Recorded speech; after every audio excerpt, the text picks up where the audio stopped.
ഇപ്പോൾ താങ്കൾ പറഞ്ഞു ഈ ശബരിമലയിൽ ഈ അന്താരാഷ്ട്ര ബന്ധം എന്നത് അന്വേഷിക്കണമെങ്കിൽ കേന്ദ്ര ഏജൻസികൾ വരണം. ഇപ്പോൾ കേന്ദ്ര ഏജൻസികളൊക്കെ നിങ്ങളുടെ കയ്യിലാണുള്ളത്. പക്ഷേ മുഖ്യമന്ത്രിക്കെതിരായ സ്വർണ്ണക്കടത്ത്, അതുമായി ബന്ധപ്പെട്ടിട്ടുള്ള നിരവധി കാര്യങ്ങൾ, അതുപോലെ സഹകരണ ബാങ്കിലെ കൊള്ള, ഇതൊക്കെ കേന്ദ്ര അന്വേഷണ ഏജൻസികൾ അന്വേഷിച്ചുകൊണ്ടേയിരിക്കുകയാണ്. നമുക്കൊരു തീരുമാനം ഇതുവരെ ഉണ്ടായിട്ടില്ല. ചോദിക്കാൻ കാരണം താങ്കൾ പറഞ്ഞു CPM നേതാക്കൾ ഇപ്പോൾ നടത്തിക്കൊണ്ടിരിക്കുന്ന റിവേഴ്സ് ഹവാലയാണ്. അതായത് ഇംഗ്ലണ്ടിൽ നിന്നൊക്കെ പണം കടത്തി. ഇപ്പോൾ രാജേഷ് കൃഷ്ണയുടെ വിവാദം വന്ന സമയത്ത് താങ്കൾ പറഞ്ഞത് ഇവരിത് നടത്തുന്നതാണ്. ഇതൊക്കെ അന്വേഷിക്കാനും കണ്ടെത്താനുമുള്ള സംവിധാനം നിങ്ങളുടെ കയ്യിലുണ്ടല്ലോ, പക്ഷെ അതൊന്നും കണ്ടെത്തുന്നില്ലല്ലോ. അന്വേഷിക്കുന്നുണ്ടല്ലോ. സഹകരണ മേഖലയിലേക്കുള്ള ആരാണ് വിളിച്ചത് കൊണ്ടുവന്നത്? ED അന്വേഷണത്തിലെല്ലാം പുറത്തു വന്നത്. സംസ്ഥാന സർക്കാർ നിയോഗിച്ചിട്ടുള്ള അന്വേഷണത്തിൽ ഒന്നും പുറത്തു വന്നില്ലല്ലോ. ക്ലീൻ ചിറ്റല്ലേ കൊടുത്തിട്ടുള്ളത്.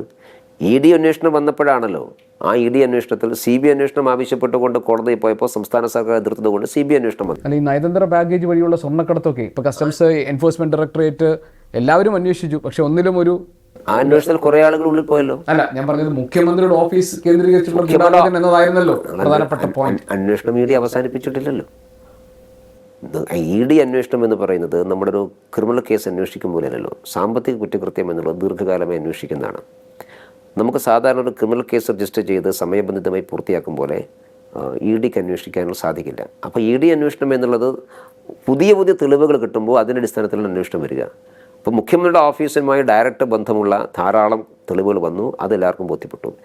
ഇനി നമ്മളെല്ലാവരും വിശ്വസിക്കുന്നത് മുഖ്യമന്ത്രിയാണ് ഇതിൻ്റെ പ്രധാനപ്പെട്ട കിൻപിൻ.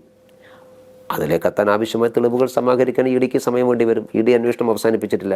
ED മുഖ്യമന്ത്രിക്ക് ക്ലീൻ ചിറ്റ് കൊടുത്തിട്ടില്ല. ഇപ്പോഴും BJP അതാണ് വിചാരിക്കുന്നത്. ഞങ്ങൾ അങ്ങനെയാണ് വിശ്വസിക്കുന്നത്. ED അന്വേഷണത്തിലൂടെ അന്വേഷണം മുമ്പോട്ട്, കാരണം ഇല്ലെങ്കിൽ ED കേസ് അന്വേഷണം ഒരു ഫൈൻഡിങ്ങിൽ എത്തിയിട്ടാണെങ്കിൽ അന്വേഷണം ക്ലോസ് ചെയ്യണ്ടേ? അപ്പോൾ യഥാർത്ഥ ഫൈൻഡിങ്ങിലേക്ക് എത്തിയിട്ടില്ല എന്നാണല്ലോ അത് ക്ലോസ് ചെയ്യാതിരിക്കുന്ന സമയത്ത് നമുക്ക് മനസ്സിലാവുക. അപ്പോൾ ആ അന്വേഷണം മുമ്പോട്ട് പോകുന്നുണ്ടാകും. ഇപ്പോൾ താങ്കൾ നേരത്തെ രാഹുൽ മാങ്കൂട്ടത്തിൻ്റെ കേസ് പറഞ്ഞപ്പോൾ താങ്കൾ പറഞ്ഞു കോൺഗ്രസും CPM തമ്മിലൊരു അഡ്ജസ്റ്റ്മെൻ്റ് ഉണ്ട്, ഇതെങ്ങനെ അന്തരീക്ഷത്തിൽ നിർത്തുകയല്ലാതെ നടപടിയൊന്നും ഉണ്ടാകില്ല എന്ന്.